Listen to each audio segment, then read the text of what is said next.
Welcome back to another episode of Out of the Blank Podcast. Kelly Diffie is joining us today. He's been on multiple times in the past. Kelly, it's a pleasure to have you back on the show. Looking good, looking fresh. We're kind of matching.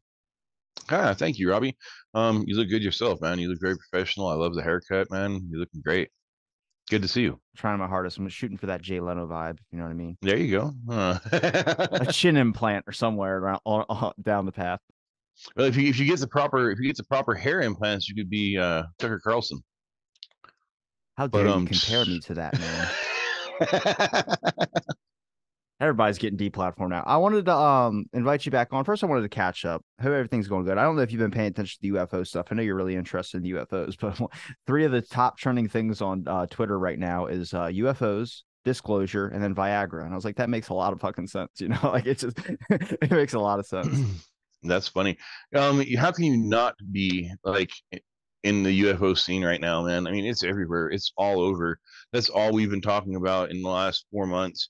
Um, I don't know why so much suddenly in 2023 when like this all started, you know, in 500,000 years ago. But in reality, like, like um, the whole Luis Elizondo like leaks and whatever, with the Navy releasing the stuff happened in 2017. And then like now 5 years later, we're starting to see some evidence of it ourselves here in the civilian mainstream. And I mean, I guess we always sort of have because you've got things like MUFON and whatever, but and the government has always denied it. So we're starting to see like this strange role reversal, and I really don't know what to make of it, man.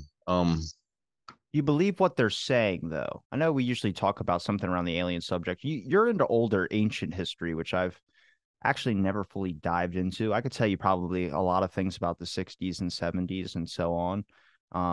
But that's more, it just more opens up my mind to like government corruption. But when I have friends of mine that are like really esteemed authors and well respected in various different communities that also are interested in the UAP subject, and they start being like openly speaking about like aliens and stuff like that, it holds a little bit more weight to me. Like I watched I was a we didn't land on the moon when we said they didn't land there type of guy. I only did it for fun. I never really tried to look into it. I just think it makes a lot of sense if you look at the morale of the country at the time, saying that we needed a win, and that was a win for us. And we just got there later. I'm not saying we faked it entirely. I'm just saying we got there later. Um, and if you watch the video, one of the guys who like designed the spaceship was openly speaking out about it, and it's on video. It's a documentary you can watch. And he was like, "No," he goes, "The astronauts went up in the elevator and then they went right back down." And it was just like, I don't know what it is. Just because you're right there and you're involved, it's much like stuff with like the Kennedy stuff and anything like that. Whenever you hear a person like Paul Schrade, for instance, who with the RFK assassination, he was the one shot in the head behind RFK and falls to the ground and then openly like stands to his dying day. Basically, he just died recently, saying that Sirhan didn't kill my best friend, didn't shoot me. So, and we have that guy in prison for almost 50 years now. I think a little bit more than 50 years. And his parole keeps coming up. So I'm like, that has a little bit more weight to me. I don't know how people can deny those. And then you get the same thing with UFO encounters. Right.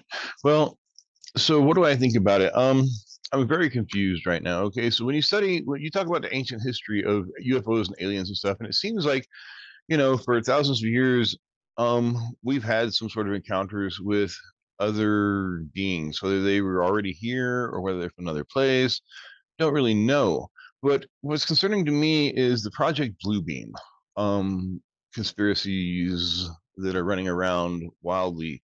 And if you're not familiar with the Project Bluebeam, what that is the idea that the world governments, or at least the United States and partners of us, will display a false flag alien invasion through holographic means, like being Wait, what? yeah. So yeah. All right. So holographic projection in the salt off of salt crystals in the ionosphere.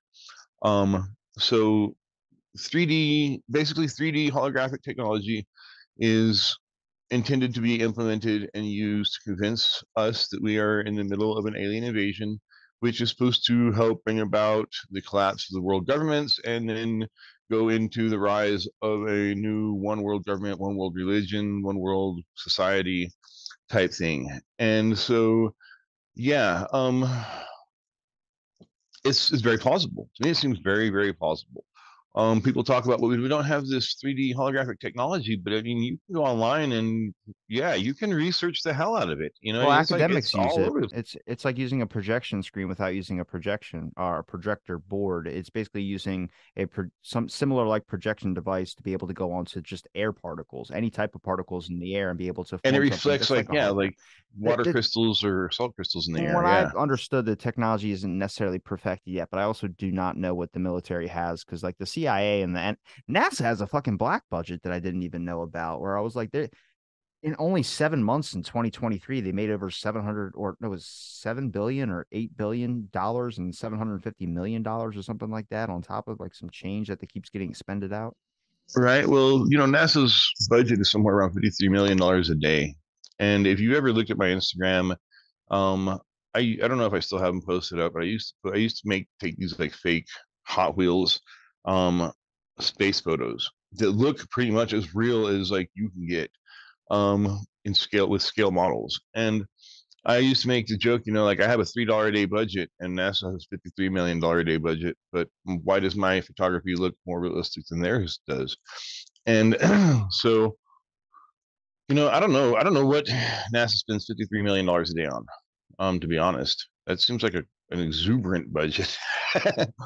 um, It's got to be all those like laboratory equipment or something. That's a lot of money, man. You know how we could have solved homelessness a long time ago. We could have solved starvation. Hell, $46 million a year is what Viagra makes in profits, or that the government funds for Viagra. So I'm like, what do you guys like? Well, I get it. I guess it's getting to the moon and having sex is like the main thing that the United States government really cares about. That's well, great. Thank you. be populating another place instead of saving the place that we're on. If we took all of this money, I think that we're investing into trying to get to Mars, the moon, into alien investigation, into trying to convince, you know, into all this bullshit that they do. If we took all of that money, if you took $53 million a day, Jesus, you know what you could do with that to help the world? Nothing. I didn't. I don't know, but Not working apparently so nothing. far. Right? Yeah. Apparently, make some videos of some space telescope shit that may or may not What exist. would be easier to solve? Would it be to be able to understand if aliens exist, or would it be to be able to understand if there's paranormal stuff that happens? Wow. They could be really tied together. I think that we're talking like interdimensional gateways, doorways, and stuff. So you know, you got people out there who are like, Bigfoot is an alien and he's interdimensionally traveling. So they tie that in together. Then, you know, so that's paranormal mixed in with alien. And then you've got like, you know, things like chupacabra, which could potentially be alien as well as paranormal. Do you not think those are just myth or lore that someone created, though? They're not any really truth to them. I know there's strange occurrences, but It's possible, but I mean, like, I can't say for certain. There's 8 billion people in the world. I don't know what everybody's doing in their fucking basement. I don't know, you know, I how know. smart some people I'd love are to when talk they're to every single person that has like an alien encounter. Like I've heard a couple on the show before. Some people that are like legit, not any might be on the fringe of some things, but nothing too insane, you know. And I've talked to like Nick Pope and stuff, and I think the government definitely is keeping secrets. I just don't know if anybody's ever found an alien body or any. Well, according to some of the most recent leaks and stuff, we've got guys out there saying that yeah, we have craft that have been reverse engineered. We have bodies here. We have not only bodies but prisoners. And so my thought on the whole matter is like, if we've got an alien prisoner, we might be fucked. Because what if they come for him? How how did they keep it secret for so damn Sorry, long? I don't know. I mean, I dropped the f bomb in the first. I think that was the I first. Was think I that in the already said first the five F minutes? word like We're good. Maybe so. 2 minutes in. I think I made it 2 minutes in, and then I said Viagra, and I said the F word before. Maybe so. Well, I don't know if you said you were talking about sex and stuff, but yeah. So one of us, I think, this definitely Who cares? No yeah, advertisements. whatever. It's fine. Anyway, you know, Skip it. whatever. I just thought it was interesting because of what we were talking about before, and then here I am, like, oh fuck, blah. There it is. Hi, kids. Um, so yeah, I mean, I don't know. It's hard to say, dude. Like, I don't know what's really going on. Like, it's 2023. You have to have software now to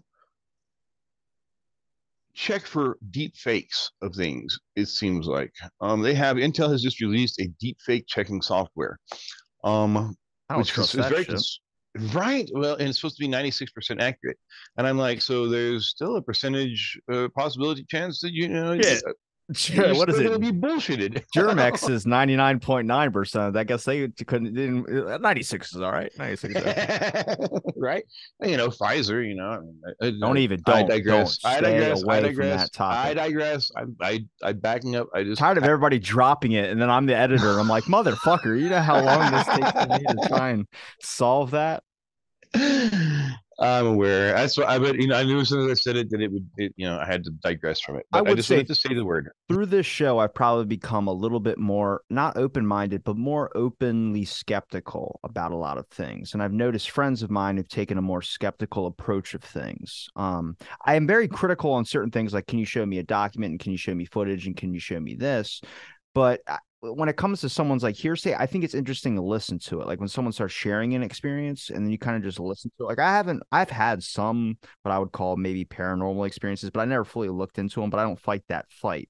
Now I Have you understand ever have you seen my YouTube channel? I just why I'm recently fucking started a YouTube talking channel. about the topic so we can get to Yeah. the Yeah. paranormal stuff so you can get like a Okay. free promotion. But you're supposed to Okay. casually go into it.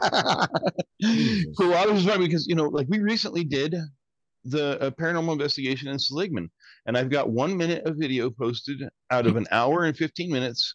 Because it takes a while for me to Okay. edit. You know what All I mean? right. I All do right. so many other I things. thought you're So like, we only filmed for 1 minute the time we were there. I was like, we did God, a one man. hour and 15-minute live stream where nothing but paranormal activity took place. Well, tell me about your trip. Well, Tell me when you went and let's go to the oh beginning. man, yeah. Okay, so this all started last year in December. I went to a craft fair in Seligman that was hosted by the owner of the Aztec Hotel. His name is Sebastian, his wife. Her name is just my mind off the top of my head right now. But they're lovely people. They're really amazing people. And so I slipped them a business card while I was there and said, hey, I do some paranormal investigation. If you're ever interested in whatever, let me know. So we got in contact with them back in probably May and set up an investigation for June at their hotel and at some of the other locations there in town. Like one of the places right across the street, they volunteered their area for us to investigate as part of that. And so I went into Seligman on June 20th, I believe it was. We went to the library, which the Seligman Library is a very small little place. It's inside like a mobile building. It's a beautiful little spot. And I put on a demonstration for a small group of people there about how some of the paranormal equipment that we use for investigation works. While I was there at the library, we had a fantastic, we didn't do any filming there, and I wish we kind of would have because every piece of equipment that we touched got some sort of hit on it. Everything that we showed, did something, which was kind of unusual. It's not always the case. And so we, then after we did the library for about an hour or two, we went over to the hotel, got checked in, beautiful little spot, and got set up over there. They have they have a not a learning center, like an activities area there that they open for the community. So it's not just a hotel there in Seligman. We call it arts and crafts. It's called creative space. Is what they call it. Fucking call I it could, arts and crafts. It's like a safety word when people go, we don't call it losing, we just call it not winning. I'm like, fuck. all right, Are we sure we're calling it just not winning? Yeah, it's gonna be called not right. winning. Like, how about you suck? No, I'm just kidding. So then, yeah, so we started off there. We had about 20 or 25 people show up for our ghost hunt that night. It was just free and open to the public. What time is it? It was probably about 5:30 or 6 when this starts. Okay. I thought it was like at 10 o'clock at night. They did the 4th of July fireworks in my town at like 10 o'clock at night. And I'm like, what kid is staying up till 10 o'clock at night? They're like, we have to wait till it gets dark. I'm like, the only people that are going to be going to see those fireworks are going to be people that have dragged their kid who's already asleep there because they thought their kid was going to wait. I'll wake you up when the fireworks happen. Or someone that's on a date. Right. That's like a perfect Yeah. spot for a day. You just get to watch. Absolutely. But all the old people be over there like, you kids, you sons of bitches. Back in my day, we did brandy and we snorted coke off a steering wheel, and you guys are out here watching your fireworks. At least we didn't bother anybody. I'm like, damn, man. Go back and So we start off about 5:30 in the evening. It's broad daylight. And as I like to usually tell people, like hauntings occur all times of the day. You see on these paranormal shows on Hollywood, I'm not going to name any of them. These Hollywood paranormal shows, they get on, they go, oh, we got to go in at 2 o'clock at night or 1 o'clock in the morning, for the most, Skinwalker whatever. Ranch. Yeah,